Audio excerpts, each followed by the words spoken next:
ప్రభు అయిన యేసుక్రీస్తు నామములో ప్రభు బిడ్డలకు అలాగే బయట ఉన్నవారు కూడా ప్రభుపేట వందనాలు. ప్రభువారు ఒక గ్రామం వెళ్ళారు. ఆ గ్రామంలో ఒక గాడిద కట్టబడి ఉంది.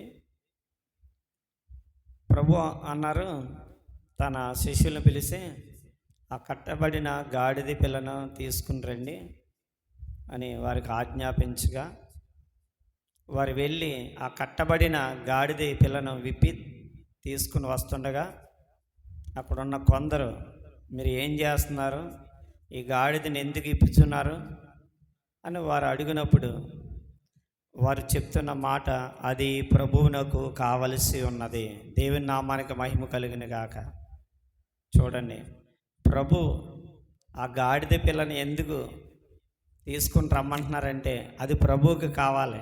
అవునండి, గాడిద ఈ లోకంలో ఎవరు కూడా గాడిదని కోరుకోరు. అలాగే గాడిద స్వభావం అంట మనుషుల్ని కూడా ఎవరు కూడా కోరుకోరు.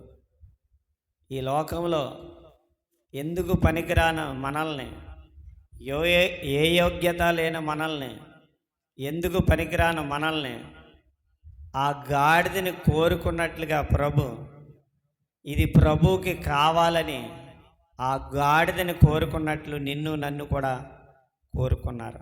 దేవుని నామానికి మహిమ కలిగిన గాక. అవునండి, లోకంలో వెర్రివారిని, లోకంలో తునీకరించబడిన వారిని, జ్ఞానుల్ని సిగ్గుపరచడానికి వెర్రివారిని లోకంలోంచి దేవుడు ఏర్పాటు చేసుకున్నాడని దేవుని యొక్క వాక్యంలో కొరింథీయులకు రాసిన పత్రికలో రాయబడింది.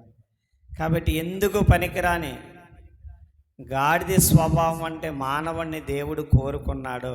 ఎందుకంటే తన ప్రాణాలని ఆ మానవుడి కొరకు, ఎందుకు పనిచేయని మానవుడి కొరకు తన ప్రాణాన్ని రక్తాన్ని ఇచ్చి ప్రభు కొనుక్కుని ఈ లోకంలోనే కాదు పరలోకాన్ని కూడా వారికి ఇవ్వాలని ఈ లోకంలో ప్రభు మన కొరకు మరణించారు. కాబట్టి మనం ఎవరికి కావాలంటే ప్రభువుకి కావాలండి. దేవుని నామానికి మహిమ కలిగిన గాక.